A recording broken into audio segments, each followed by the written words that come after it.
J'ai débuté ma thèse en avril 2022, après mon stage de fin d'études de Master 2 dans le laboratoire Freeze d'ENRAI, qui est spécialisé en génie des procédés frigorifiques.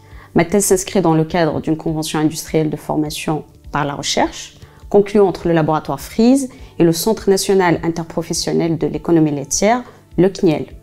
Ce dispositif de l'État permet de renforcer le lien entre le besoin industriel et la recherche publique. Les travaux CIFRE sont cofinancés par le ministère de la Recherche et par l'entreprise qui bénéficie d'une aide financière pour recruter le ou la jeune doctorante.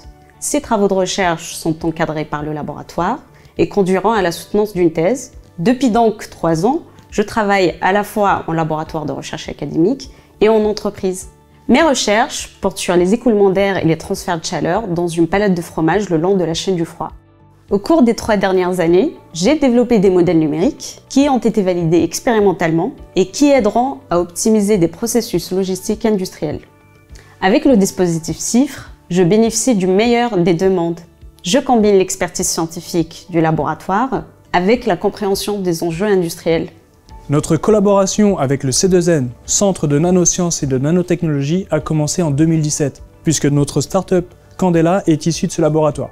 Depuis, on a souvent travaillé ensemble, en recherche fondamentale et sur différents axes. Et cette collaboration s'est concrétisée en novembre 2024 par la création d'un laboratoire commun, un LabCom nommé QD-Light, dédié à la photonie quantique. Alors concrètement, LabCom, c'est un partenariat entre un laboratoire de recherche public et une entreprise. L'idée, c'est de travailler ensemble autour d'objectifs communs et d'un projet de recherche ambitieux. Ce projet est souvent le fruit d'une relation de confiance construite dans la durée. Pendant 6 ans, nos travaux viseront à développer une nouvelle génération d'émetteurs de lumière quantique et de nouvelles applications en informatique quantique. Un LabCom repose généralement sur l'écoute des besoins de l'entreprise et sur ses retours d'expérience, ce qui permet au laboratoire de rester en phase avec les enjeux socio-économiques.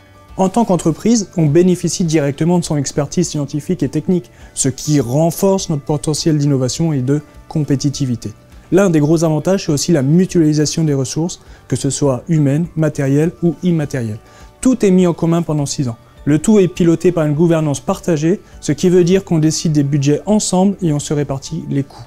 Nous sommes très fiers aujourd'hui de construire ce LabCom avec l'Université Paris-Saclay et le C2N pour développer les technologies quantiques du futur.